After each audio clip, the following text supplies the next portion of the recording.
미중 분쟁과 그리고 이제 이 미중 분쟁에 대응해서 중국 정부가 어떠한 정책을 내고 있는지, 그리고 최근에는 미중 무역 분쟁에서도 비교적 자유로우면서 그리고 내수 부양 효과에 따라서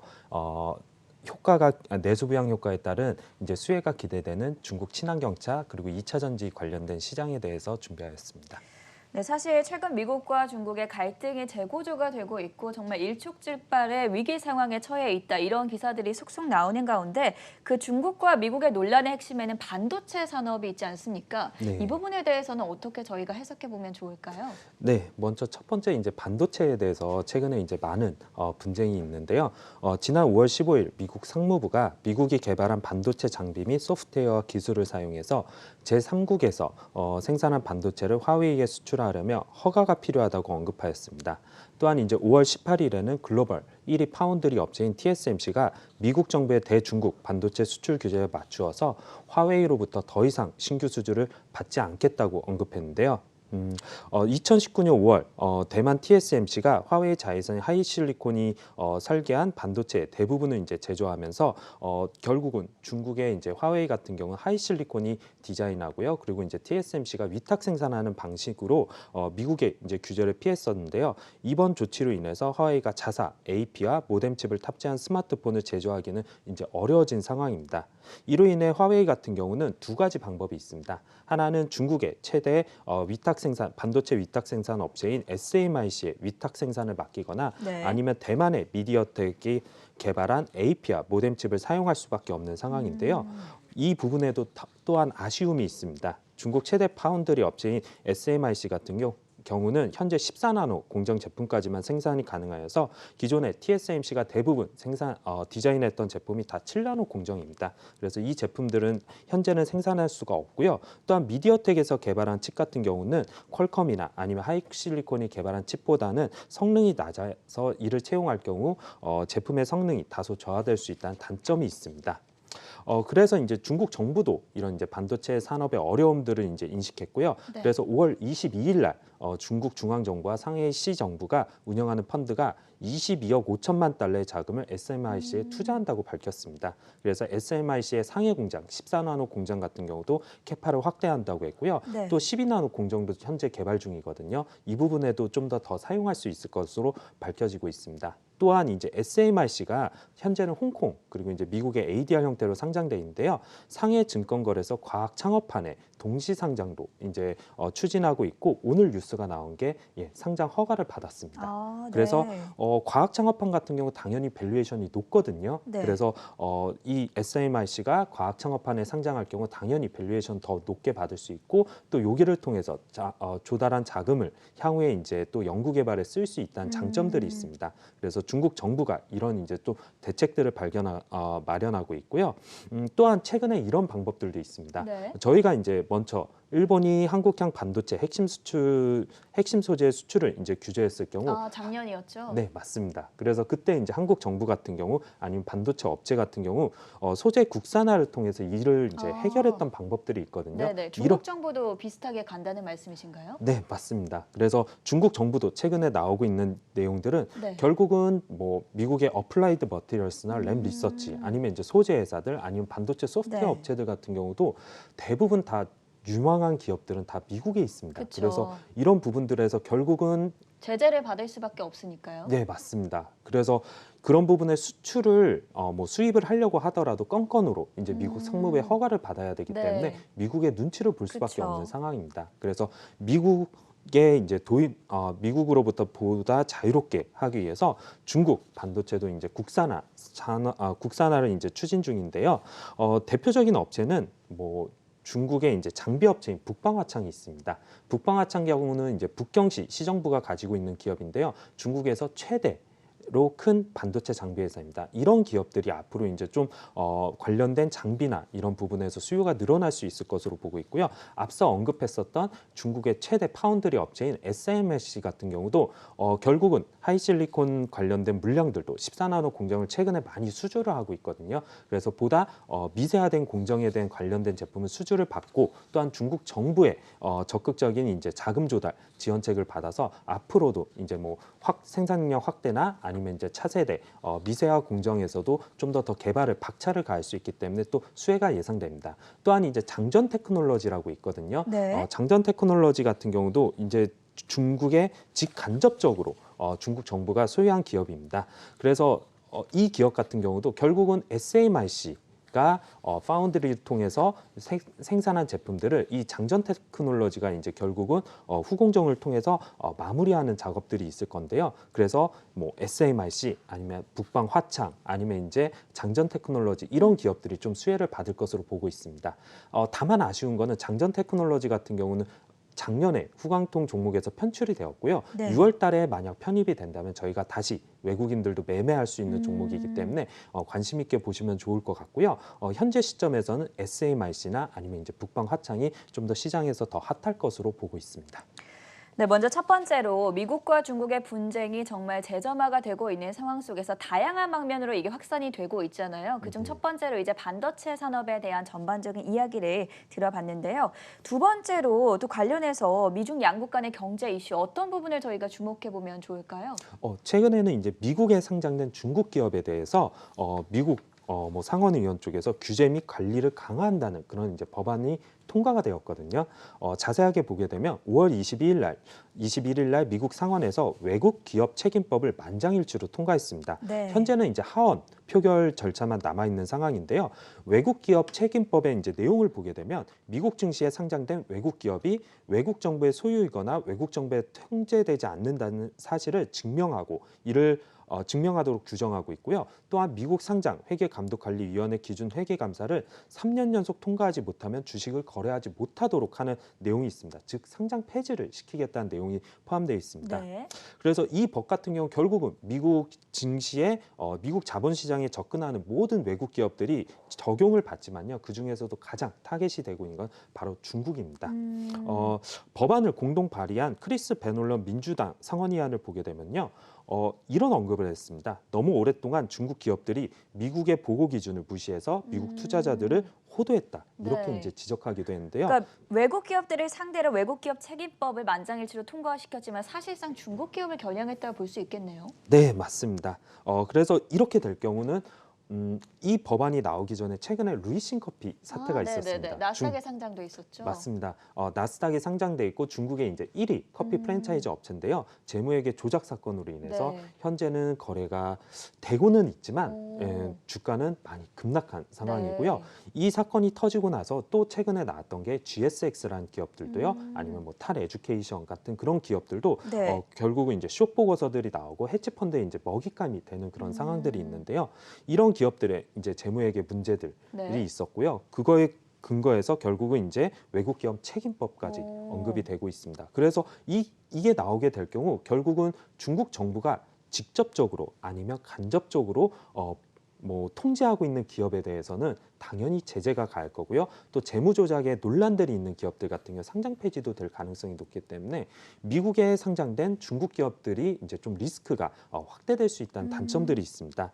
그래서 최근에 보시게 되면 중국 3위 전자상거래 업체인 JD.com 같은 경우도요. 6월 18일 날 홍콩 증시에 이제 동시 상장하기로 결정이 되었고요. 또 중국의 2위 게임 퍼블리셔 업체인 네디즈 같은 경우도 6월 달에 홍콩에 동시 상장하기 위해서 신청을 하고 있습니다. 그래서 결국은 이런 기업들, 미국에 상장되는 중국 기업들 같은 경우 홍콩으로 리턴할 가능성들이 높아지고요. 홍콩으로 먼저는 리턴하고 또 궁극적으로는 중국 본토 시장으로도 또 리턴할 수 있다는 부분에서 저희가 그런 부분은 좀 관심 있게 봐야 될 것 같습니다. 그래서 최근에 시장에서 이런 컨셉으로, 이런 개념으로 많이 접근하고 있는 종목이 바로 홍콩 거래소입니다. 홍콩 거래소 네. 주가를 보시면 거의 많이 올라왔네요. 많이 올라왔습니다. 그래서 홍콩 뭐 최근에 뭐 특별주의 해제 이런 논란에도 불구하고 네네. 홍콩 거래소 같은 경우 당연히 미국에 상장된 그런 대표 기업들이 홍콩에 상장할 경우 당연히 관련된 수익이 날 수 있고요. 또 거래가 많아질 수 있습니다. 그래서 홍콩 거래소 측면에서 당연히 수혜이기 때문에 최근에 홍콩 거래소가 좀 부각되고 있습니다. 미국이 중국의 반도체 산업을 계속해서 때리고 있고 또 미국 상원이 외국 기업 책임법을 만장일치로 통과시켰지만 의외로 중국 산업들은 별다른 타격을 받지 않고 자구책을 노력을 하고 있다는 점에 대해서 살펴볼 수가 있었습니다. 그리고 이제 본격적으로 좀 산업으로 들어가서 중국의 친환경차가 정부의 보조금 수혜를 입을 수 있다. 이런 기사들이 보이던데 관련해서 내용 좀 설명 들어볼 수 있을까요? 네. 2019년 보게 되면 중국 친환경차 구매 보조금이 전년 대비 평균 52% 삭감되면서 2019년 친환경차 판매량이 처음으로 보조금 지급 이후 처음으로 역성장을 기록했습니다. 네. 올해 들어오면서 이제 코로나19 영향으로 인해서 자동차 수요가 급감하고 중국 정부가 자동차 소비 안정 및 확대를 위해서 지역별로 내연기관차나 아니면 친환경차에 대한 구매 보조금을 추가로 지급한다는 정책이 발표되었고요. 또한 핵심적인 내용이 4월 23일 날 발표되었습니다. 친환경차 보조금 세치간이 발표되었는데요. 원래까지는 2020년 연말까지만 친환경차 구매 시 보조금을 지급한다는 내용이었는데 이번에 세치간이 나오면서 2년 더 연장해서 2022년 말까지 구매 보조금을 지급한다는 내용이 발표되었습니다. 네. 이 4월 23일 발표된 친환경차 구매 보조금 세치간의 주요 내용을 보게 되면 몇 가지가 있는데요. 첫 번째는 친환경차 보조금 지급 기한을 2020년 말에서 2022년 말로 연장했다. 두 번째는 2020년부터 2022년까지 친환경차 보조금, 구매 보조금을 각각 전년 대비 10%, 20%, 30% 삭감한다. 그리고 세 번째는요. 1회 충전 주행거리 300km 이상의 친환경 승용차만 보조금을 수취할 수 있다는 내용이 있고요. 네 번째로는요.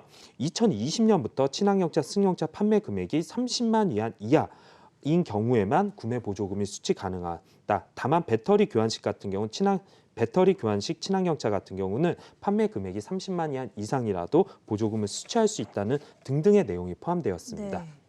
그래서 이 4월에 발표된 친환경차 구매 세치간이 는 결국은 중국 정부가 올해 1월부터 공신부 부장이 올해 친환경차 보조금은 대폭 삭감이 없을 것이다. 이렇게 이제 발언을 했었는데요. 거의 시장 예상치에 전반적으로 부합하는 수치였습니다.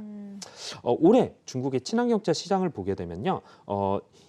2월까지 전년 동기 대비 증가율이요. 2월에는 이제 마이너스 75.6%, 3월에는 마이너스 57.9%, 4월에는 마이너스 25.6% 해서 역성장폭이 이제 점차 축소되고 있습니다. 네. 또한 이렇게 친환경차 보조금 세치가격이 발표되고요. 또 지방 정부의 추가 친환경차 구매 보조금 정책도 발표되고 있어서 5월에는 역성장폭이 당연히 축소될 거고요. 그리고 6월 그리고 이제 하반기에 가면 갈수록 플러스 전년 대비 친환경차 판매량 증가율이 플러스 성장으로 전환될 것으로 보고 있습니다. 그러니까 어쨌든 지금까지 살펴봤을 때는 올해 중국의 친환경차 시장이 좀 부진했다는 말씀이신데 네. 그럼에도 불구하고 차종 중에서 좀 호조세를 보인 차종이 있다고 들었습니다. 네. 테슬라죠? 맞습니다. 앞서서 말씀하셨던 네네. 테슬라인데요. 테슬라 같은 경우는 중국 내에서 판매가 코로나19에도 불구하고 판매가 되게 잘 되었습니다. 그래서 1월에는 2,620대, 2월에는 3,900대, 3월에는 10,000대를 넘게 판매를 했거든요.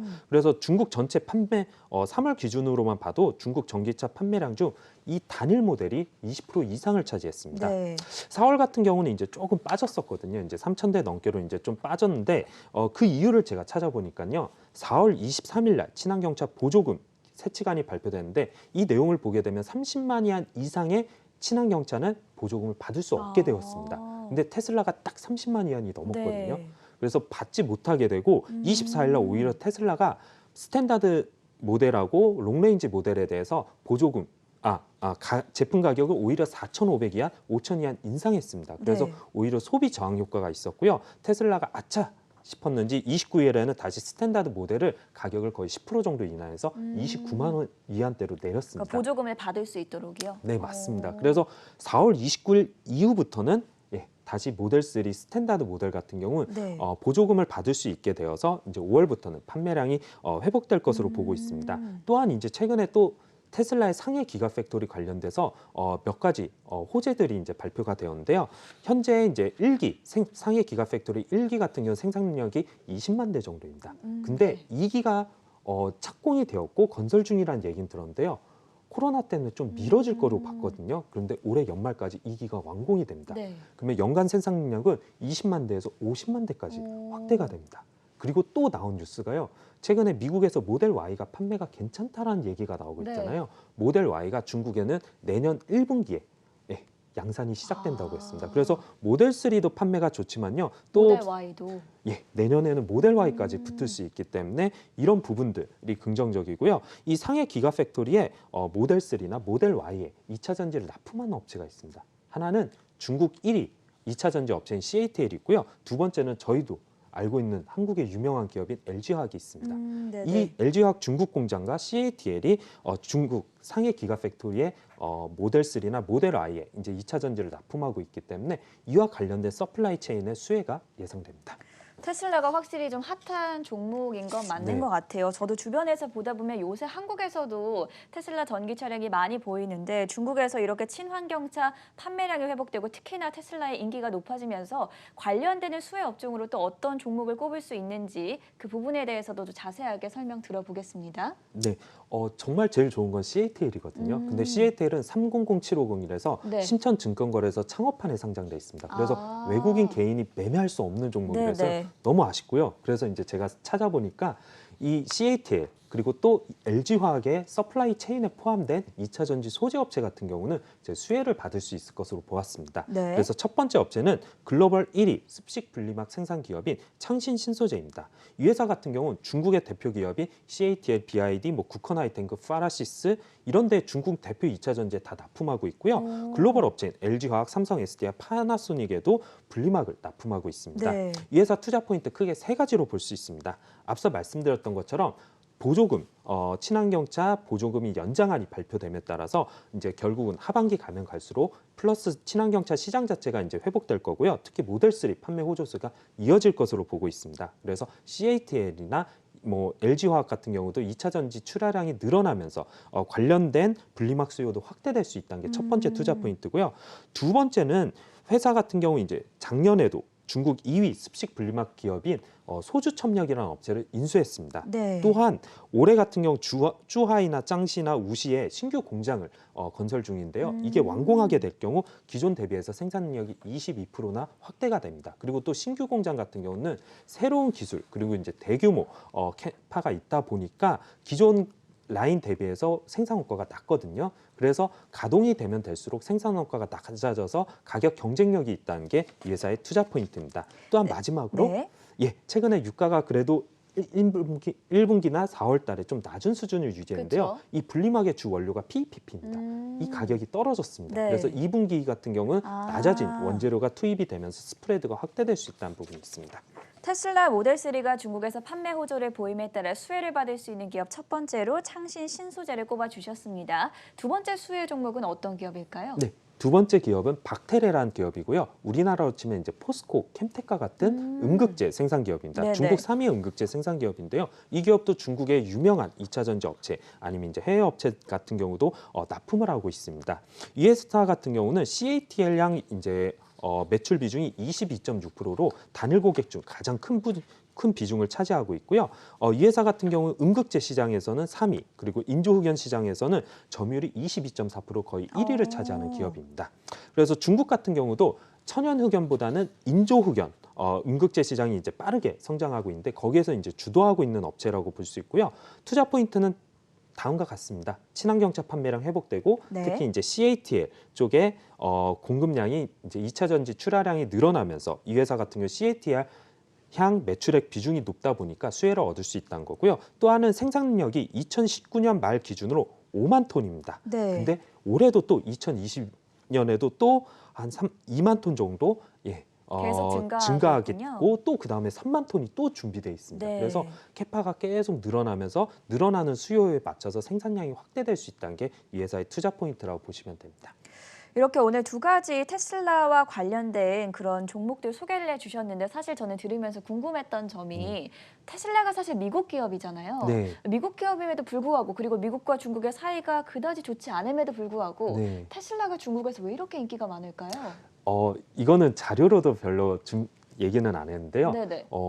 이게 어떻게 보면 중국 정부의 정책과 테슬라는 딱 맞아 맞물렸습니다. 떨어지는구나. 왜 그러냐면 네네. 중국 정부가 작년부터 보시면 친환경차 보조금을 큰 폭으로 삭감을 했거든요. 네. 그리고 중국 정부가 이제는 친환경차 시장, 뭐 전기차 시장에 대해서 과거에 보조금을 막 주면서 네네. 우후죽순으로 이렇게 시장이 난립됐던 부분에서 아. 이제는 아주 뛰어난 외국의 어떻게 보면 테슬라가 전 세계 1위 가장 선진화된 그쵸. 전기차 업체이지 않습니까? 이 업체를 중국에 제대로 진출하게 한 겁니다. 그래서 이 업체의 이 정도 기술력과 이 정도 품질과 이 정도 퀄리티를 맞출 수 있는 기업은 테슬라. 중국에서 살아남을 수 있지만요. 아. 이거에 맞추지 못한 업체들은 아마 시장에서 퇴출될 겁니다. 그리고 이 테슬라 같은 경우 현재 중국에서 판매되고 있는 모델 3 같은 경우는 네. 중국 부품 채택 비중이 25%밖에 안 됩니다. 음. 근데 요번에 30만 위안 이상이라고 했어요. 네네. 30만 위안 이하만 이제 보조금을 받을 수 그쵸. 있겠는데요.